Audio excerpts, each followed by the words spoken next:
మీ అందరికీ మరి మరొకసారి ప్రభు పేరిట వందనాలు చెల్లిస్తున్నాను. మరి మనము ఈరోజు మన ధ్యానాంశము ఏంటి అంటే మరి ఆల్రెడీ మరి కాంతరావు గారిని మన గ్రూప్లో పెట్టాడు. మరి పరలోకము పొందుకోవాలంటే వేటిని జయించాలి.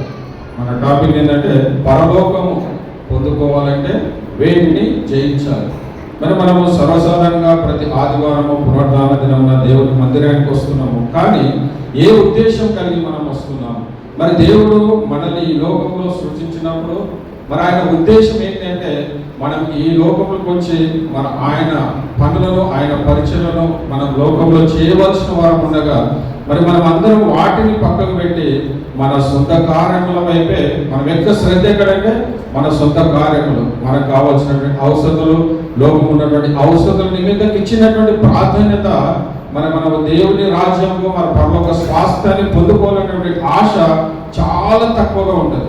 అంటే లోక సంబంధమైనటువంటి విషయాలు ఇచ్చినటువంటి మరి ప్రాధాన్యత మరి పరలోకం పొందుకోవాలనేటువంటి ఆశ ఉన్నప్పటికీ అది ఏమైపోయిందంటే సర్వసాధారణంగా మామూలుగా మారుమనసు పొంది మరి బాప్తిజం పొందుకుంటే చాలు మనం పరలోక రాజ్యం పొందుకుంటామని అదొక అపోహ మాత్రమే.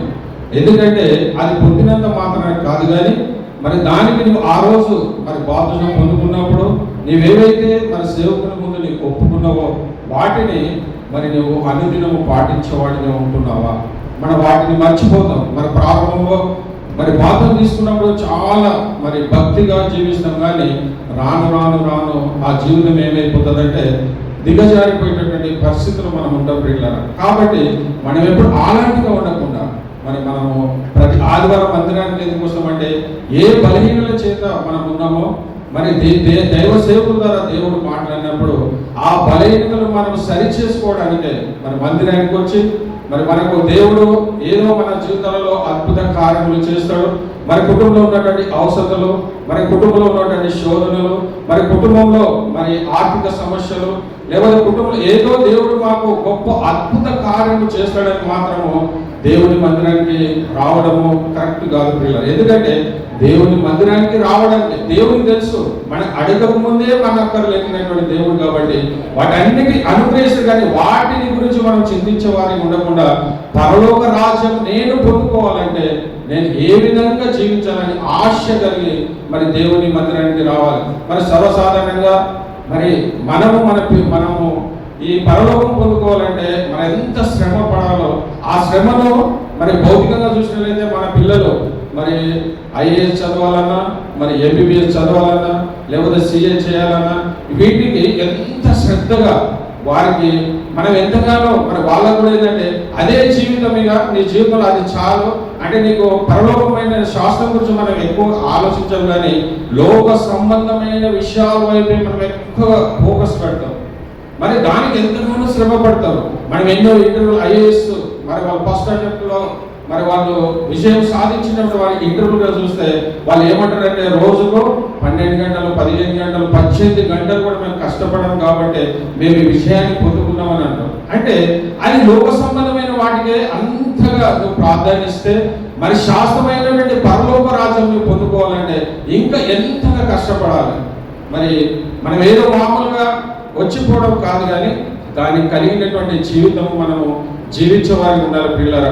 కాబట్టి ఈరోజు మరి మందిరానికి వచ్చిన వాళ్ళందరూ పరలోక రాజ్యం పోతారా అని అంటే అది ఎవరిని ఏమి చెప్పలేదు. ఎవరి హృదయానికి వారికి తెలుసు, వాళ్ళు జీవిస్తున్న విధానం వారికి తెలుసు. కాబట్టి మరి మందిరానికి వచ్చినంత మాత్రాన మరి ఇక్కడ ఉన్న వారి గుంపంతా కూడా ఈ సంఘంలో ఉన్న వారందరూ కూడా సంఘ సభ్యులందరూ కూడా మరి పరలోక రాజ్యంలో ఉంటారనేది మనము ఎవరికి వారి జీవితాన్ని మరి వారి వాక్యం చేత దినదినము మరి వాక్యాన్ని పఠించడం ద్వారా దినదినము తన జీవితంలో అనేకమైనటువంటి మార్పులను చేసుకోవడం ద్వారానే మనం పరలోక రాజ్యానికి మరి వారసులైన పిల్లరా.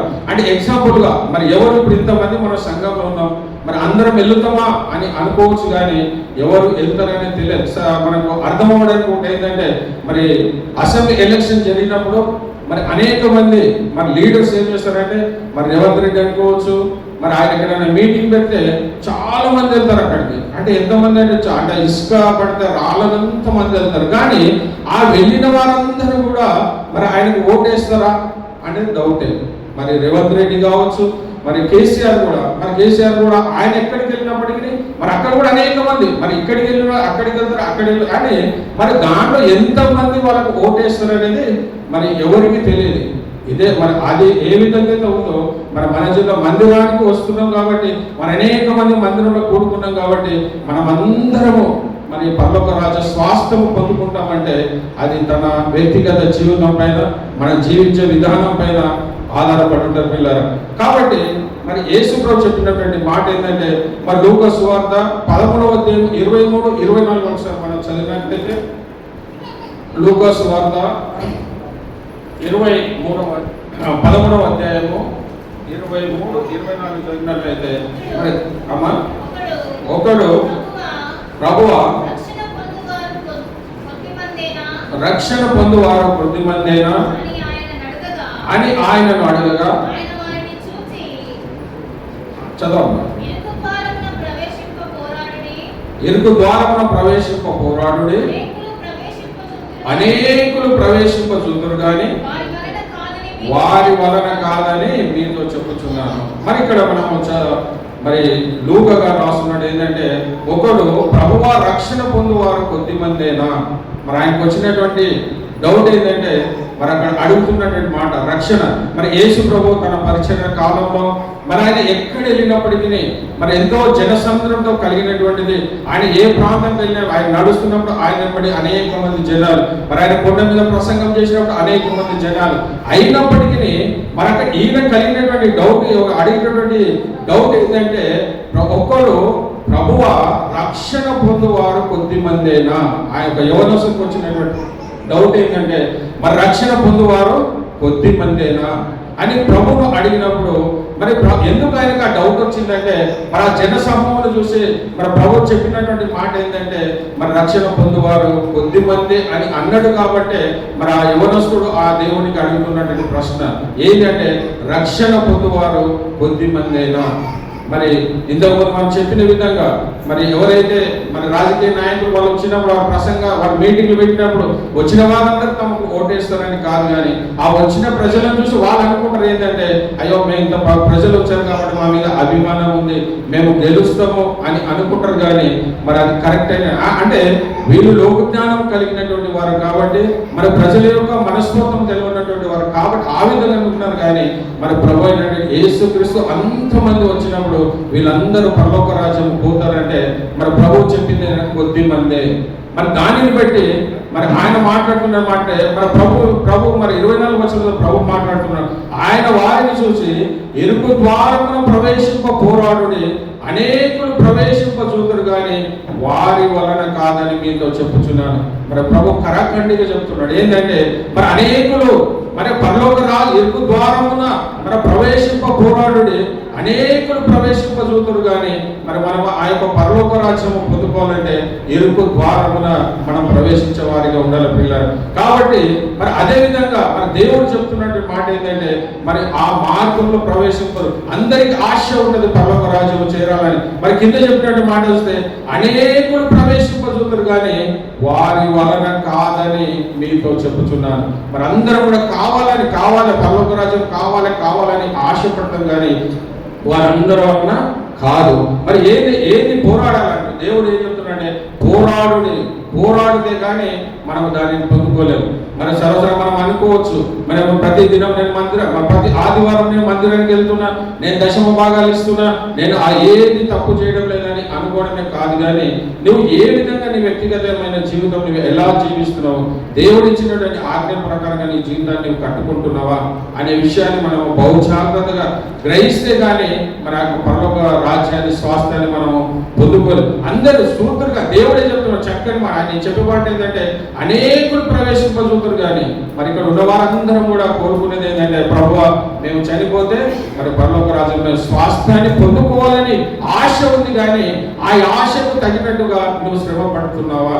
మరి ఇక్కడ ప్రభు కూడా అదే చెప్తున్నాడు. అందరూ ఆశపడతారు కానీ మరి అందరూ పరలోక రాజ్యాన్ని చేరలేరు అని ప్రభు చెప్తున్నట్టుగా.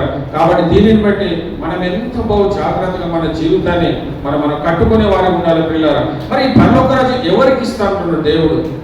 మరి పరలోక రాజ్యము ఎవరికి ఇస్తానంటే మన ప్రకటన గ్రంథంలో మనం చూసినట్లయితే దేవుడు అద్భుతమైన మాటలు మన 2వ అధ్యాయంలో చూసినట్లయితే ప్రకటన గ్రంథము మన 2వ అధ్యాయంలో చూస్తే మన 7వ వచనంలో చూస్తే ప్రభు చెప్తున్నటువంటి మాట అద్భుతమైనటువంటి మాట మరి ఆయన చేయించిన వారికి అమ్మా చెవి గలవాడు ఆత్మ సంగములతో చెప్పు మాట వినుగాక జయించు వానికి దేవుని పరదేశంలో ఉన్న జీవ వృక్ష ఫలములను పూజింపనిత్తును. ఎవరికి? జయించిన వారికి. మరి మనం చదివినటువంటి లేఖన భాగంలో మరి మొదటి యోహాను పత్రికలు చెప్పిన విధంగా మరి ఆయన ఈ లోకంలో ఉన్నదంతా శరీరాశ నేత్రాశ జీవోద్దంభము వాటిని ఎవరైతే జయిస్తారో వారికి దేవుడు ఇచ్చినటువంటి మరి మొట్టమొదటి జీవ వృక్ష ఫలములు అంటున్నాం. మరి జీవ వృక్ష ఫలం అంటే మనకు ఒక డౌట్ రావాలి. ఆ జీవ వృక్ష ఫలంలో మరి పరదేశంలో ఉంది, మనకు ఒకనొకప్పుడు అది ఎక్కడ ఉంది? జీవవృక్ష ఫలం అని మరి దేవుడు ఇక్కడ చెబుతున్న మాట అంటే పరదేశంలో ఉన్న జీవవృక్ష ఫలమును మీకు భుజింపనిత్తును అంటున్నాడు. మరి ఇది మనం ఆది కాండంలో కనుక చూసుకుంటే మరి ఆదాము దేవుడు సృష్టించిన తర్వాత మరి ఏదేను తోటలో మరి ఆ తోటలో 2 మరి మంచి చెట్లను ఇచ్చే వృక్ష ఫలము మరి జీవ వృక్ష ఫలము అనే చెట్లను 2 ఆ యొక్క ఏదేను తోటలో మన మధ్యలో పెట్టినట్టుగా మనం చూస్తున్న పిల్లలు. కానీ మరి అక్కడ ఉన్నటువంటి జీవ వృక్ష ఫలము మరి దేవుడు ఇక్కడ చెప్తున్న మాట ఏంటంటే దేవుని పరదేశంలో ఉన్న జీవ వృక్ష ఫలములను మరి భుజింపనిత్తునంటే మనం ఇంతకుముందు ఒకసారి దీని మీద మనం ప్రసంగం కూడా చేసాం. ఏంది అని అంటే మరి ఎప్పుడైతే నోవాహు మరి 40 రోజులు వర్షం కురిసినప్పుడు ఆ యొక్క అక్కడ ఉన్నటువంటి ఏదోను తోట దాని అంతా కూడా మరి నాశనమైనట్టుగా మనం చూస్తాం. కానీ ఈ యొక్క జీవవృక్ష ఫలమును మరి దేవుడు ఆ ఏదేను తోటల నుంచి తీసుకుపోయి మరి అక్కడ పరదేశంలో పెట్టినట్టుగా మనం చూస్తున్నాం పిల్లరా. మరి ఈ రోజు మన సాంకేతిక పరంగా ఎంతో అభివృద్ధి చెందినటువంటి వారు మరి చెట్లను ఏదైనా చెట్లు ఉన్నాయనుకో వాటిని ఆ యొక్క మిషనరీ ద్వారా దాన్ని పాడు చేయకుండా మరి తీసుకొని పోయేటటువంటి. కానీ ఇది ఎప్పుడో 5000 సంవత్సరాల క్రితమే మన ప్రభు అయిన యేసుక్రీస్తు ఆ జీవవృక్ష ఫలం ఎవరైతే తింటారో వారికి మరణము ఉండదు. మరి ఆదాము అవ్వను కూడా మరి దాని నుంచి మరి ఆ జీవవృక్షం వాళ్ళకి ఏనటువంటి భాగ్యాన్ని మరి దేవుడు మనం ఈ లోకంలో మనకు కలిగిన ఈ లోకాన్ని కనుక మనం జయిస్తే మరి జీవవృక్ష ఫలములను భుజింపనిత్తున్నటువంటి పిల్లలు. కాబట్టి ఆ జీవవృక్ష ఫలములు మరి నువ్వు నేను తినాలంటే మరి ఆదాముకు లేనటువంటి భాగ్యాన్ని మరి దేవుడు మనకు ఒకసారి అవకాశం ఇచ్చినప్పుడు దాన్ని భుజించడానికి మనకు కావాల్సినటువంటి అర్హత ఏంటంటే మనము జయించాలి. మరి మొదటిగా చూసినట్లయితే జీవవృక్ష ఫలము, మరి రెండవదిగా చూసినట్లయితే మరి అదే ప్రకటన గ్రంథం 2వ అధ్యాయంలో చూస్తే మరి అక్కడ ఉన్నటువంటి 11వ వచనంలో కూడా మరి దేవుడు చెప్తున్న మాట మొట్టమొదటి జీవవృక్ష ఫలములను చదవము. సంఘములతో ఆత్మ చెప్పుచున్న మాట చెవిగలవాడు వినుగాక జయించువాడు 2వ మరణం వలన ఏ హానియు చెందదు. మరి మొట్టమొదటి ఆ జీవవృక్ష ఫలములు నువ్వు నేను భుజించాలంటే అది ఆ ప్రదేశం వెళ్ళినామంటే పరలోకం నీకు పక్క అనేది ఒక మనం అదొక ఈ పరదేశం చేరుకున్నామంటేనే ఆ జీవవృక్ష ఫలము తిన్నామంటేనే మన పరలోకానికి స్వాస్థ్యాన్ని పొందుకునేవారు. ఎప్పుడైతే ఆ పరదేశ జీవవృక్ష ఫలము తింటావో దాని వలన ఏముండదు? మరణము ఉండదని చెప్తున్నాడు. ఆ మరణము ఏంటంటే మరి మన ప్రకటన గ్రంథం 21:8 కనుక మనం చూస్తే మరి అగ్ని గంధకములతో మండు ఆ గుండములలో పాలు పొందరు, అదే 2వ మరణం. మరి ఇక్కడ మరి దేవుడు చెప్తున్నాడు రెండవది అంటే ఆ యొక్క అగ్ని గుండంలో మరి నేను ప్రవేశింపకూడదంటే మనము జయించాలి. మరి మొట్టమొదటిగా ఆ జీవవృక్ష ఫలమును భుజించడానికి మరి దేవుడు ఇచ్చినటువంటి మొట్టమొదటి. మరి రెండవది మరి దేవుడు చెప్తున్న మాట 2వ మరణము ఈ హానియు చెందదు. అంటే మనం పాతాళానికి దాసులము కాకుండా మరి స్వాస్థ్యాన్ని పరలోక పరదేశ స్వాస్థ్యాన్ని మనము పొందుకునే వారికి ఉండాలి పిల్లలు. మరి మూడవది చూసినట్లయితే మరి అదే ప్రకటన గ్రంథం 2వ అధ్యాయం 17లో చూస్తే మరి సంఘములతో ఆత్మ చెప్పుచున్న మాట చెవిగలవాడు వినుగాక జయించు వానికి మరిగై ఉన్న మన్నాను భుజింపనిత్తును. మరి అలాంటి ఇశ్రాయేలు ప్రజలకు దేవుడు అరణ్యంలో 40 సంవత్సరాలు వారు ప్రయాణం చేసినప్పుడు వారికి అనుగ్రహించినటువంటి మన్నాను మరి నీకు నాకు దేవుడు అనుగ్రహిస్తానని మరి వాగ్దానం చేసి, అదే కాకుండా మరి అతనికి తెల్ల రాతినిత్తును ఆ రాతి మీద చెక్కబడిన ఒక క్రొత్త క్రొత్త పేరును అది వాడికే గాని మరి అది ఎవరికి తెలియదు. మరి దాంట్లో మన్ననే కాదు, కానీ మన్నతో పాటు ఒక తెల్లని రాతి, ఆ రాతి మీద పేరు చెక్కబడుతుందంట. అది ఎవరికంటే ఎవరైతే పొందుకుంటున్నారో ఆ పేరు ఏది అనేది వారికే తెలియబడుతుంట పిల్లరా. మరి ఇప్పటి వరకు మనము జయిస్తే మరి దేవుడు ఇచ్చినటువంటిది మొట్టమొదటి ఆ జీవవృక్ష ఫలాలను మనం భుజించవచ్చు. మరి రెండవదిగా చూస్తే ఆ మరణము, మరి రెండవ మరణము రెండవ మరణం వలన మనకు ఏ హాని ఉండదు. మరి మూడవది మరుగైన మన్నను, అదేవిధంగా తెల్ల రాతి మీద చెక్కబడిన ఒక పేరు మరి దేవుడు ఇస్తానని మరి వాగ్దానం చేసినట్టుగా, అంటే ఎవరికంటే జయించిన వారికి. మరి తర్వాత చూసినట్లయితే మరి మూడవ అధ్యాయం 5వ వచనం కనుక మనం చూస్తే మరి జయించువాడు అలాగున తెల్లని వస్త్రములు ధరించుకొనును. మరి మనం జయించిన వారికి మరి దేవుడు ఏమంటాడంటే తెల్లని వస్త్రములు ఇస్తాడు. అదే కాకుండా మరి జీవ గ్రంథంలో మరి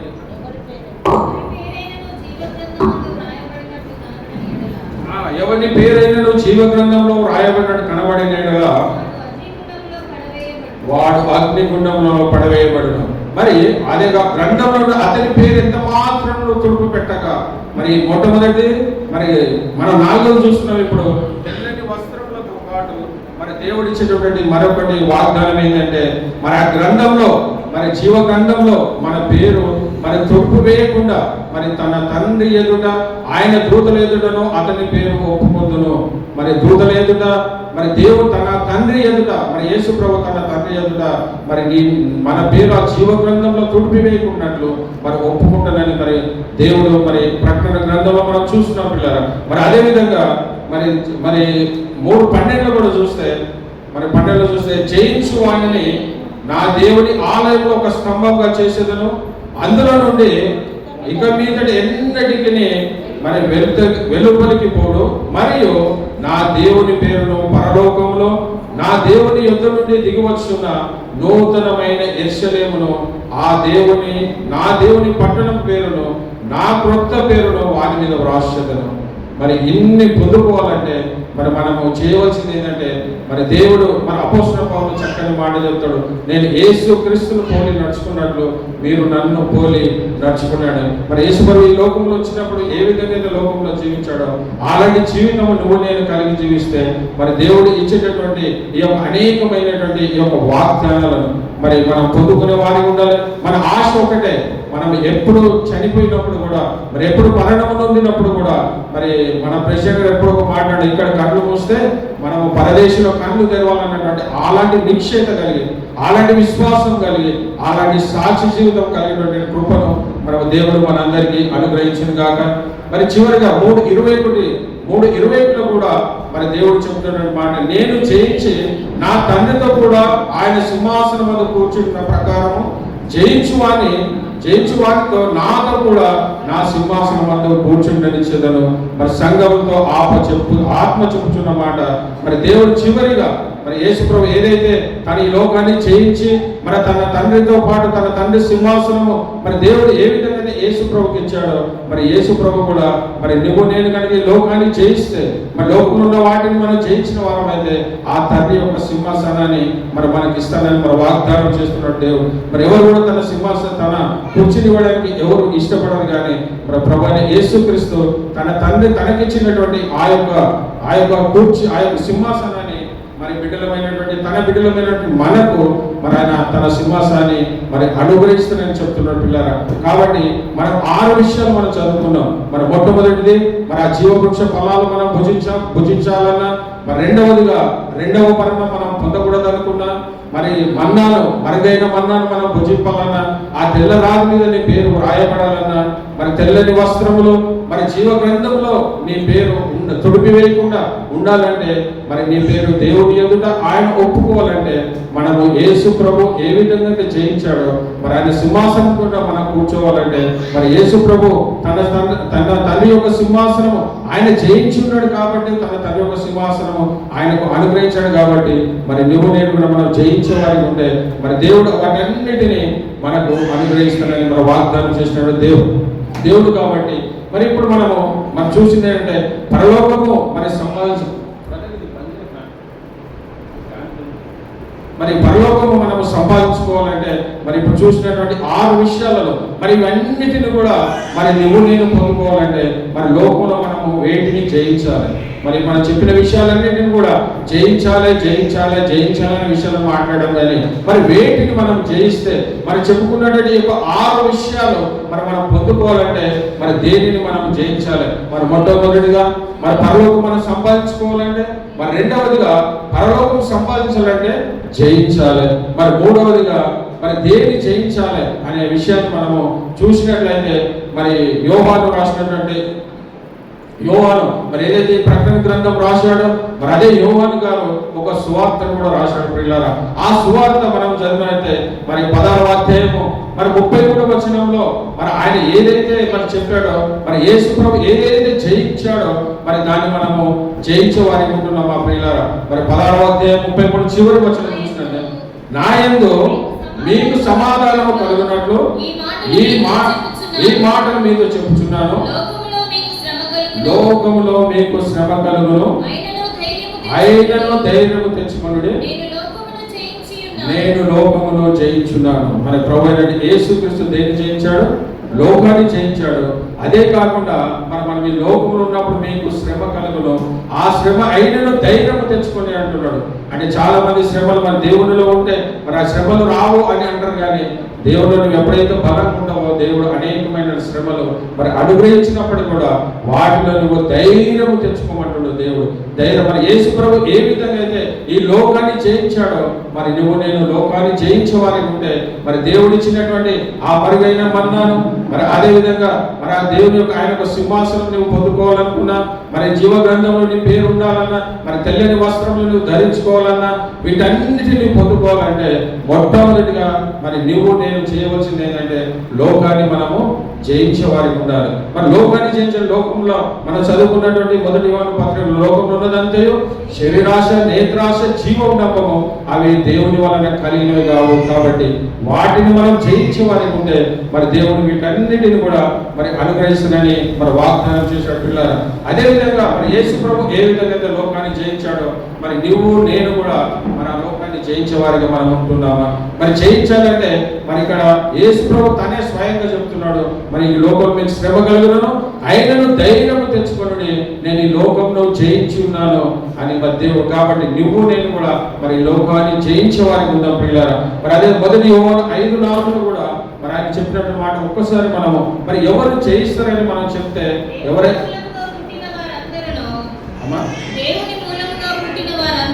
దేవుని మూలంగా పుట్టిన వారందరూ లోకమును జయించరు. మరి ఇంతకుముందు మనం చదివిన దాంట్లో మరి అక్కడ 16:30లో దేవుడు ఏం చెప్పాడంటే లోకమును నేను జయించానని చెప్పాడు. కానీ మరి ఇక్కడ 1 యోహాను పత్రిక 5:4 చెప్పిన విషయం ఏంటంటే దేవుని మూలంగా పుట్టిన వారందరూ మరి నీవు నేను మరి దేవుని మూలంగా పుట్టిన వారం అయితే మరి లోకమును జయించుదురు. లోకమును జయించిన విజయము మన విశ్వాసమే. మరి మనం ఆ విధంగా మరి దేవుడు జయించాడు కాబట్టి ఎవరిమైతే దేవుని మూలంగా మనం పుడతామో మరి పుట్టిన వారందరూ కూడా మరి లోకాన్ని మరి జయిస్తారని మరి చెప్పినట్టుగా మనం చూసిన పిల్లారా. మరి మొట్టమొదటిగా మన పరలోకం సంపాదించాలి. మన గోల్ ఏంటంటే పరలోకం సంపాదించాలి. రెండవదిగా మరి పరలోకం సంపాదించాలంటే మనము జయించాలి. మరి దేన్ని జయించాలంటే మొట్టమొదటిగా మరి మనము లోకాన్ని మరి జయించే వారికి ఉండాలి ప్రియులారా. కాబట్టి మరి లోకము జయించాలంటే మరి మనము ఇంకా అనేకమైన విషయాలు మనం చూసినట్లయితే మరి ఇర్మియా గ్రంథంలో మరి దేని అంటే హృదయము అన్నిటికంటే మోసకరమైనది, అది బహు ఘోరమైన వ్యాధి గలదని మరి 17:9 ఇర్మియా గ్రంథంలో చెప్పిన విధంగా ఒకసారి చదువుకున్న పిల్లరా. మనము మొట్టమొదటిగా మరి పరలోకము సంపాదించాలి. మరి రెండవదిగా మరి పరలోకం సంపాదించాలంటే మనం జయించాలి. మరి మూడవదిగా దేన్ని జయించాలంటే యేసు ప్రభు లోకాన్ని జయించాడు కాబట్టి మరి నీవు నేను కూడా ఆ లోకాన్ని మనము జయించే వారిగా మనం ఉంటున్నామా? మరి ఇర్మియా గ్రంథము 17వ అధ్యాయము మరి 9వ వచనంలో కనుక మనం చూస్తాం, హృదయము అన్నిటికంటే మోసకరమైనది, అది ఘోరమైన వ్యాధి గలది, దాన్ని గ్రహింపగలవాడెవడు. చూడండి ప్రియమైన, హృదయము అన్నిటికంటే మోసకరమైనది. మరి ఇర్మియా ప్రవక్త చెప్తున్నటువంటి మాట మరి హృదయము అన్నిటికంటే మోసకరమైనది. మరి లోకాన్ని జయించిన తర్వాత నువ్వు జయించవలసింది 4వది ఏంటంటే నీ హృదయాన్ని నువ్వు జయించేవాడిగా ఉంటున్నావా? మరి ఇక్కడ మరి ఆ హృదయాన్ని, అదే కాకుండా అది ఘోరమైన వ్యాధి గలది అంటాడు. మరి హృదయానికి మరి వ్యాధులు అంటే మన శరీరానికి ఉండాలి, కానీ మరి ఇక్కడ ప్రవక్త చెప్తున్న మాట ఏంటంటే దానికి ఆ యొక్క హృదయానికి అది ఘోరమైన వ్యాధి గలదని మరి ప్రవక్త ఇర్మియా ద్వారా మరి మన హృదయము మరి మనకి మోసకరమైనటువంటి హృదయము మరి దాంట్లో ఉన్నటువంటి విషయాలను కనుక మనం చూస్తే మనం ఏ విధంగా మనం వాటిని జయించాలి. మొట్టమొదటిగా మనం పరలోకం సంపాదించాలి, మరి రెండవదిగా పరలోకం సంపాదించాలని జయించాలి, మరి మూడవదిగా మరి లోకాన్ని మనం జయించాలి, మరి నాలుగవదిగా చూసినట్లయితే మనం ఇప్పుడు చదవబడినట్టు ఈ హృదయాన్ని మనము జయించే వారిగా మనం ఉంటున్నామా? ఇది బహుఘోరమైన వ్యాధి గలదని మరి చెప్పినప్పుడు ఈ హృదయంలో దేని జయించాలి? మరి హృదయం అన్నాము, మరి దేని జయించాలంటే మరి ధర్మశాస్త్రోపదేశకుడు మరి యేసు ప్రభు యొద్దకు వచ్చి మరి యేసు ప్రభుకు అడిగినటువంటి మాట ఏంటంటే ధర్మశాస్త్రం మీరు ఇచ్చినటువంటి ఆజ్ఞలలో మరి ప్రాముఖ్యమైనటువంటి ఆజ్ఞలు ఏవి అని మరి యేసు ప్రభుకు అడుగుతాడు. మరి అది ఎక్కడ చూస్తామంటే మనం మత్తయి సువార్త 22వ అధ్యాయం 36వ వచనం కనుక చూసినట్లయితే ఆ మాటను ఒకసారి చదవమ్మా. మత్తయి సువార్త 22వ అధ్యాయం 36వ వచనము మరి ఆ బోధకుడా ధర్మశాస్త్రంలో ముఖ్యమైన ఆజ్ఞ ఏదని అడిగాను. అందుకాయన నీ పూర్ణ హృదయంతోను నీ పూర్ణ ఆత్మతోను నీ పూర్ణ మనసుతోను నీ దేవుడైన ప్రభువును ప్రేమింపవలెనన్నదే ఇది ముఖ్యమైన ఆజ్ఞ. మరి ఇక్కడ మనం చూసినట్లయితే మన ధర్మశాస్త్రోపదేశకుడు వచ్చి ఏమంటున్నాడు? బోధకుడా మరి ధర్మశాస్త్రం ఇచ్చినటువంటి ఆజ్ఞలలో ముఖ్యమైనటువంటి ఆజ్ఞ ఏంటంటే మొట్టమొదటి ఆజ్ఞ అంటే నీ పూర్ణ హృదయముతో. మరి ఇక్కడ చెప్తున్నటువంటి మాట నీ పూర్ణ హృదయముతో అని చెప్తున్నప్పుడు నీ పూర్ణ హృదయంతో మరి ఎవరిని ప్రేమించాలి? మరి నీ పూర్ణ హృదయం, ఇక్కడ పూర్ణ హృదయం అని అంటే దానికి అర్థము అంటే ప్రథమ స్థానం, నీ హృదయంలో ప్రథమ స్థానం ఎవరికి ఉంది? మరి ఇక్కడ మరి దేవుడు చెప్తున్నట్టు, దేవుడు వాగ్దానం చేసినట్టు దేవుడు ఆయన చెప్తున్నట్టు మాట ఏంటంటే నీ పూర్ణ హృదయముతో అని మొట్టమొదటి మాట. మన హృదయాన్ని గెలవాలని మనం అనుకున్నప్పుడు నీ పూర్ణ హృదయం, మరి నీ హృదయంలో మరి ప్రథమ స్థానం ఎవరికి ఉంది? మరి దేవునికా లేకపోతే కుటుంబ సభ్యులకా? మనము ఒకవేళ అడిగినట్లయితే మరి భర్త మరి భార్యను అడిగినట్లయితే ఆమె ఏమంటదంటే మొదటి స్థానం ఎవరికంటే నా భర్తకే.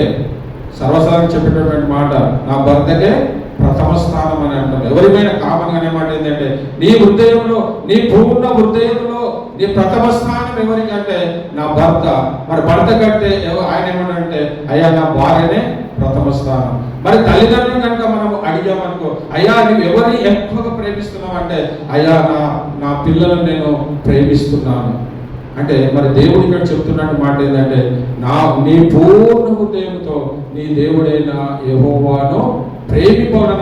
కానీ మనం లోకానుసారంగా ఆలోచించినట్లయితే నీవు ఎవరిని అడిగినప్పటికీ నేను చెప్పవలసిన సమాధానం ఏంటంటే అయ్యా నేను నా భర్తను నేను ప్రేమిస్తానంటారు, నా పిల్లలు నేను ప్రేమిస్తానంటారు. మరి నా పిల్లలకు వాళ్ళ కంటిలో ఏదన్నా చిన్న అంటే వాళ్ళ నీరు వస్తే నేను చూడలేను, నేను తట్టుకోలేను, నేను భరించలేనటువంటి అంటే మనము ఎవరికి ప్రాధాన్యత నీ పూర్ణ ఉదయం అంటే దేవునికి కాకుండా నీ కుటుంబ సభ్యులకు, నీ పిల్లలకు, నీ భార్యకు, ఇంకా అన్నదమ్ములకు, అక్క చెల్లెలంటే నీ ఆ యొక్క పూర్ణ ఉదయం నువ్వు ఇస్తున్నావు. కానీ మరి పూర్ణ ఉదయంలో మొట్టమొదటిగా ప్రథమ స్థానం ఎవరికి ఉండాలంటే మరి దేవునికే నువ్వు ఇచ్చేవాడికి ఉండాలి పిల్లలు. కాబట్టి ఒక నా ఉదయం ఇయ్యకపోతే మరి అది నువ్వు ఆ యొక్క ఆజ్ఞను మరి దేవుడు ఇచ్చినటువంటి ఆజ్ఞను నువ్వు నెరవేర్చేవాడిగా మనం ఉంటున్నామా? ఒకవేళ ఈ రోజు మనము పరీక్షించుకుందాం. ఒకవేళ అలాంటి బలహీనత చేత ఎవరైనా ఈ రోజు కనుకుంటే మరి మనం మొట్టమొదట స్థానం ఎవరికంటే మరి దేవుడికి ఇచ్చేవారికి ఉందాం. మరి మనము ఒకవేళ అడిగితే చెప్పే మాట ఏంటంటే దేవుడికి అంటాం, కానీ మన హృదయంలో ఉండేదైతే ఎవరైనా ఏమైనా అయ్యగారు ఏమైనా అనుకుంటారు, ఏమైనా అమ్మ ఎవరిని ప్రేమిస్తున్నారు అంటే అయ్యా మేము దేవుడికి ప్రథమ స్థానం అని అంటాం. కానీ అది పెదవుల నుంచి వస్తుంది. కానీ హృదయంలో ఉన్నటువంటి మాట ఏంటంటే తను ఎవరినైతే ఎక్కువ ప్రేమిస్తారో మరి వాళ్ళని అంతగా ప్రేమించడానికి కారణం ఏది? మరి దేవుని అంతగా మనం ఎందుకు ప్రేమించలేకపోతున్నాం? సరే నీ కుటుంబంలో నీ భార్య తప్పని కాదు, నీ పిల్లలు ప్రేమిస్తున్న తప్పని కాదు, కానీ అంటే నీ భర్త నువ్వు అంతగా అర్థమయ్యాడు నీకు, మరి నీ పిల్లలు నీకు అంతగా అర్థమయ్యారు, మరి నీకున్నటువంటి పిల్లలు కూడా వారు ఏంది అనేది వాళ్ళ మీద నీకు మంచి అవగాహన వచ్చింది కాబట్టి వారిని నువ్వు ప్రేమించడానికి కారణం ఏంటంటే వాళ్ళు నీకు అర్థమయ్యేటటువంటి స్థితిలో నీకు అర్థమయ్యారు కాబట్టి మరి అందును బట్టి నువ్వు ప్రేమిస్తున్నావు. కానీ మరి యేసు ప్రభువును ప్రేమించకపోవడానికి ప్రథమ స్థానం ఇవ్వడానికి కారణం ఏంటంటే యేసు ప్రభు నీకు అర్థమైనటువంటి రీతిలో ఇంకా కూడా నీకు అర్థం కాలేదు. అది మనము తెలుసుకోవాల్సిన వారమైనప్పుడు. ఎందుకంటే మరి ప్రేమించడానికి మనం ఒకరిని ప్రేమిస్తున్నామంటే వాళ్ళు మనకు అన్ని రకాలుగా మనకు ఉన్నప్పుడే అన్ని రకాలుగా మనకు నచ్చినప్పుడే వాళ్ళని మనం ప్రేమిస్తాం. కానీ లేకపోతే నచ్చినటువంటి వాళ్ళతో మనం స్నేహము చేయము. ఎందుకనంటే మరి యేసు ప్రభుతో నువ్వు ఎందుకు స్నేహం చేయడం లేదంటే యేసు ప్రభు నీకు అర్థమైనటువంటి స్థితిలో మరి ఆయన చేసినటువంటి కార్యములు, ఆయన చేసినటువంటి అద్భుత కార్యములు, ఆయన నీ కుటుంబంలో చేసిన అనేక మేలులు చేసినప్పటికీ వాటన్నిటినీ మర్చిపోయి మరి నువ్వు మొదటి స్థానం ఎవరికి ఇస్తున్నావు అంటే నీ కుటుంబంలో ఉన్నటువంటి నీ కుటుంబస్తులకు, నీ పిల్లలకు, మరి అన్నదం ఎవరికో ఇస్తున్నావు. కానీ ఆ స్థానాన్ని ఈరోజు మరి వాక్యం ద్వారా దేవుడు మాట్లాడుతున్నప్పుడు మన మొదటి స్థానము మరి దేవునికి ఇచ్చేవారికి ఉండాలి పిల్లారా. కాబట్టి మరి దీన్ని మనము జయించేవారు. మరి మొదటి ఆజ్ఞని మనం జయించలేకపోతున్నాం. మరి ధర్మశాస్త్ర ప్రకారం 10 ఆజ్ఞలు ఇచ్చినప్పటికీ మరి యేసు ప్రభు నూతన నిబంధనలో 2 ఆజ్ఞలు ఇచ్చాడు. ఆ 2 ఆజ్ఞలలో కూడా మరి మొదటి ఆజ్ఞ ఏంటంటే నీ పూర్ణ హృదయంతో మరి నువ్వు దేవుడిని ప్రేమిస్తున్నావా అని మనల్ని మనం పరీక్షించుకొని ఒకవేళ అలాంటి బలహీనత చేత కనుక ఈరోజు మనం ఎవరి వల్ల ఉంటే ఎందుకు దాన్ని జయించాలంటే నువ్వు పరలోక రాజ్యము మరి ఆ పరదేశంలో నువ్వు ఉండాలనుకుంటే దాన్ని నువ్వు జయించేవాడి ఉండాలి పిల్లారా. కాబట్టి మరి ఇది అయిన తర్వాత దేవుడు ఇచ్చినటువంటి ఇంకో అద్భుతమైన ఈ హృదయానికి మరొక లిస్ట్ ఇచ్చాడు. మరి హృదయాన్ని జయించాలని కాదు, కానీ ఆ హృదయంకు కావాల్సినటువంటిది మరి హృదయము మరి మోసకరమైనది, అది బహుఘోరమైన వ్యాధి కలదని చెప్పాడు. మరి ఎన్ని వ్యాధులు ఆ హృదయానికి ఉన్నాయి, ఆ హృదయానికి ఎన్ని వ్యాధులు ఉన్నాయంటే మరి దేవుడు మరి మార్కు సువార్త మరి 7వ అధ్యాయము 22 చూసినట్లయితే అనేకమైనటువంటి దానికి కావాల్సిన దేవుడు అక్కడ మరి లిఖించబడ్డాడు ప్రియులారా. కాబట్టి వాటన్నిటిని కూడా మనము జయించేవారిగా మనం ఉండాలి. చదవమా. లోపల నుండి అనగా మనుషుల హృదయంలో నుండి దురాలోచనలను, జారత్వములను, దొంగతనములను, నరహత్యలను, వ్యభిచారములను, లోపములను, చెడుతనములను, కృత్రిమములను, కామ వికారములను, మత్సరములను, దేవదూషణలను, అహంభావములను, అవివేకములు వచ్చును. ఈ చెడ్డవన్నీ లోపల నుండి బయలు వెళ్ళి మనిషిని అపవిత్రపరచునని ఆయనతో చెప్పి ఇవన్నీ హృదయంలో నుంచి లోపల నుండి వచ్చి మరి మనిషిని ఏం చేస్తున్నాయి, అపవిత్రపరుస్తున్నాయి. మరి దానిలో ఎన్ని అంటే దాదాపుగా మరి 13 రోగాలంటే భౌతిక సంబంధమైన రోగాలు కాదు, కానీ ఆత్మీయ సంబంధమైన రోగాలు. మన ఇక్కడ లీస్ట్ చూసినట్లయితే ఈ లీస్ట్ అన్నిటిని నువ్వు జయిస్తున్నావా? ఎన్ని అంటే దాదాపుగా మరి ఇక్కడ 13 ఇచ్చాడు. మనం కౌంట్ చేస్తే 13 ఇచ్చాడు ఇక్కడ. మరి 13ని మన హృదయానికి కలిగినటువంటి బహుఘోరమైన వ్యాధి కలదన్నప్పుడు ఆ హృదయానికి కలిగినటువంటి ఇవన్నీ ఎక్కడి నుంచి తన హృదయం నుంచే వస్తాయి. కాబట్టి వీటి అన్నిటిని నువ్వు జయిస్తే గానీ మరి పరలోక రాజ్యాన్ని మనం పొందుకోలేము పిల్లారా. కాబట్టి మరి ఇక్కడ అవి చెప్పినట్టు మాట లోపల నుండి బయలు వెళ్ళి ఏం చేస్తాడంటే మనిషిని అపవిత్రపరుస్తున్నాయి. మరి దీంట్లో మొట్టమొదటిది మనము మరి దురాలోచనలు. మొట్టమొదటి ఏంటంటే దురాలోచనలు. మరి దురాలోచన అందా దురాలోచనలు ఉన్నది. అంటే దురాలోచనలు కొన్ని కావు, అనేకమైనటువంటి దురాలోచనలు మనం అనుకోవచ్చు. దురాలోచన మొట్టమొదటి ఉంది కాబట్టి ఒకటే దురాలోచనని కాదు, కానీ అనేకమైనటువంటి దురాలోచనలు మరి తన హృదయంలో ఉన్నాయి. కాబట్టి మరి మన దురాలోచన అంటే మరి దీనిని మనము జయించేవారిగా మనం ఉంటున్నామా పిల్లారా? మరి దీనికి మనం ఒకవేళ చూసుకున్నట్లయితే మరి దేవుడు మరి దీన్ని జయించాలంటే మొట్టమొదటిది మరి దురాలోచన. మనము దీంట్లో మనము సమయం లేదు, వీటన్నిటిని మనం ధ్యానించలేము. కానీ దీంట్లో ఒక్క భాగం ఆ దురాలోచన ఏంటి, మరి ఆ దురాలోచన ఏంటి అని మనం ఒకసారి దాన్ని చూసుకున్నట్లయితే మరి దేవుడు ఇచ్చినటువంటి మరి సామెతల గ్రంథంలో చూస్తే మరి 6వ అధ్యాయం 16-18 చూస్తే మరి ఆ దురాలోచన గురించినటువంటి మాటను మరి సొలొమోను మరి జ్ఞాని అయినటువంటి సొలొమోను మరి అద్భుతంగా రచించాడు ప్రియులారా. యెహోవాకు అసహ్యమైనవి 6 గలవు. 7 ఆయనకు హేయములు. అవేవనగా అహంకార దృష్టియు, పల్లగాడు నాలుకయు, నిరపరాధులను చంపు చేతులను,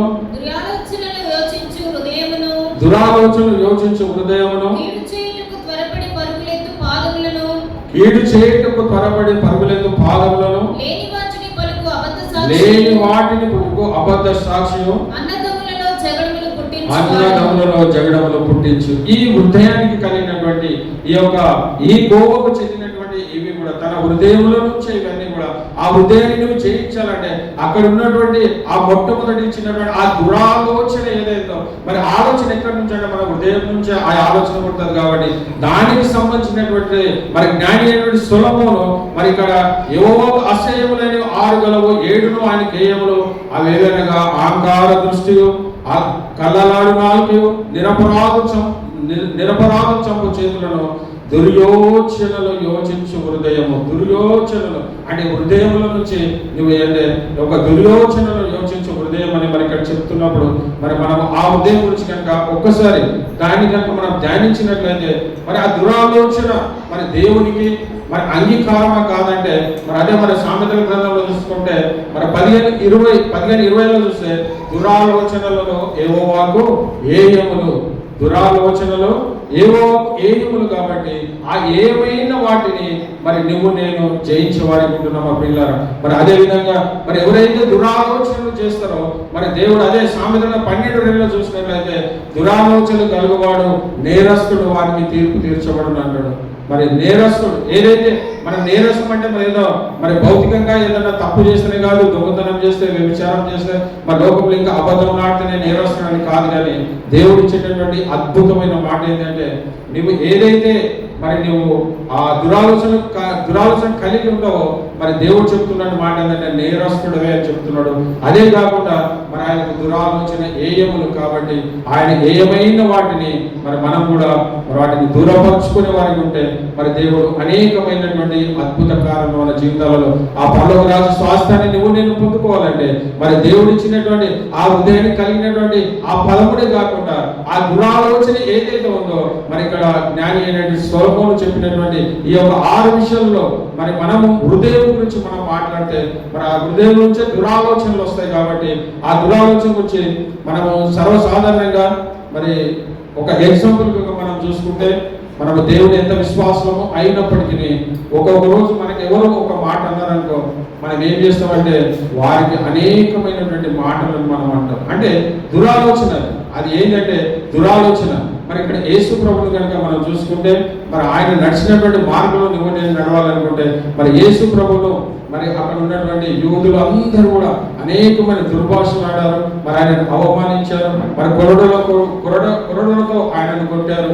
మరి పిడిగుద్దులు కూడా ఆయనకు మరి అనుగ్రహించి ఆ పిడిగుద్దులు కూడా కొట్టిన ఆయన ఉమ్మివేసినట్టు కూడా మనం చూస్తాం. కానీ ఆయనను ఈ దురాలోచన జయించిన వాడిగా మరి ఆయన ఉంటున్న పిల్లలు. కాబట్టి మరి ఆయన జయించాడా? మరి యేసు ప్రభు జయించాడు. శిలువ మీద పలికినటువంటి మాట ఏంటంటే తండ్రి వీరు ఏమి చేయించున్నారో వీరు ఎరగరు కనుక వీరిని క్షమించమని అన్నాడు. మరి అలాంటి హృదయం కలిగి మరి నువ్వు నేను మన సంఘంలో ఎవరైనా మనల్ని ఒక చిన్న మాట అంటేనే దానికి ప్రతీకారంగా ఎవరి ముందైతే నన్ను అవమానించాడు, ఎవరి ముందైతే నన్ను మరి ఆయన అనేకమైన మాటలు అన్నాడు, నేను కూడా వాళ్ళ ముందు ఆయన అనేకమైన మాటలు అనాలని ఎప్పుడు మన తాపత్రయపడతాం. అదేంటంటే దురాలోచన. ఒకవేళ నువ్వు ఆలోచన కనుక నీలో ఉంటే మరి ఈరోజు నీ హృదయం నుంచి ఎవరి పట్ల నీకు శత్రుత్వం ఉందా మరి వారితో సమాధాన పడు.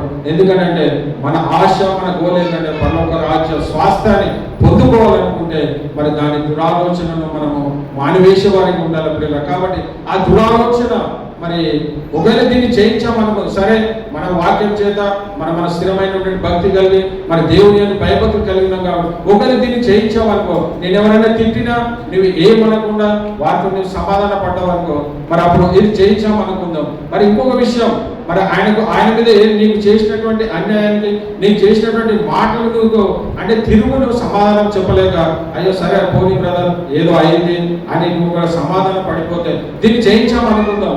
ఒక దురాలోచన మొట్టమొదటి దురాలోచన ఏంటంటే మనకు ఎవరన్నా ఏదన్నా అంటే మనం తిరిగి ఎన్ని మాట్లాడతామో వాళ్ళ తప్పకుండా ప్రతీకారం మనం తీర్చుకోవాలని ఎప్పుడు అదే ఆలోచిస్తుంటాం. కానీ మరి దేవుడు అలాగ చేయలేదు. ఆయనకు అనేక విధాలుగా పెట్టినప్పటిని వారు ఏమి చేస్తున్నారో వారు ఎరగరు కనుక వారిని క్షమించమని మరి దేవుడు చెప్పినట్టుగా మనము క్షమించేవారిగా ఉండాలనుకున్నారు. కాబట్టి మొట్టమొదటి ఈ దురాలోచనలో మొట్టమొదటి మనం ఏం చూసామంటే మరి మనం క్షమించేవారిగా, అది క్షమించామనుకో సరే మనం ఏమనలేదు, ఆయన మనల్ని మనము ఆయన తిట్టినప్పటికీ మనం సమాధానంతో, ఆయన శత్రువు అయినప్పటికీ ఆయన మీద ఎలాంటి దురాలోచన లేకుండా నువ్వు సాగిపోయి అది ఒకటి జయించినావు అనుకో.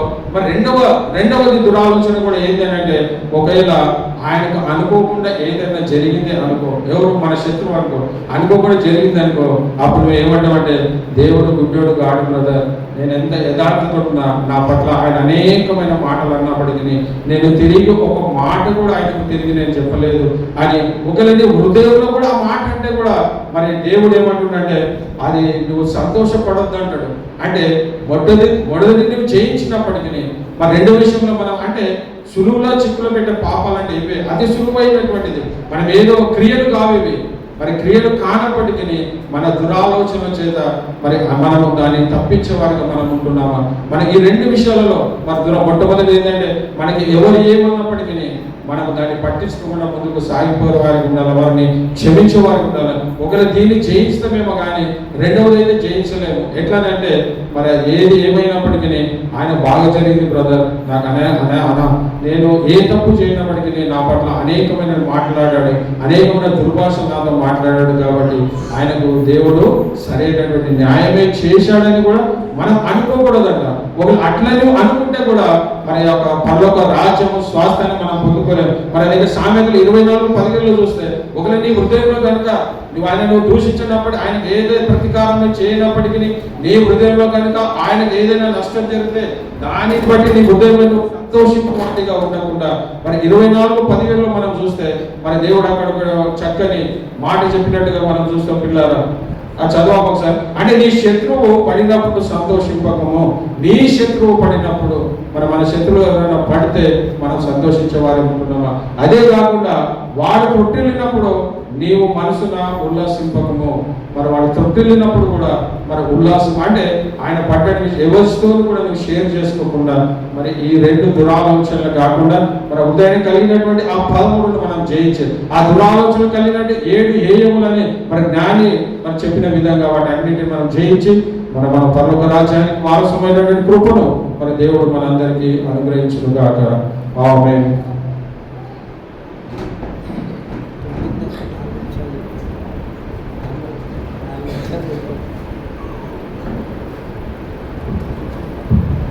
దేవుని నామమునకు స్తోత్రము కలుగును గాక. హల్లెలూయా, హల్లెలూయా. దేవుని నామమునకు స్తోత్రం కలుగును గాక. మరి ఇంతవరకు మనకు వాక్య పరిచర్య చేసినటువంటి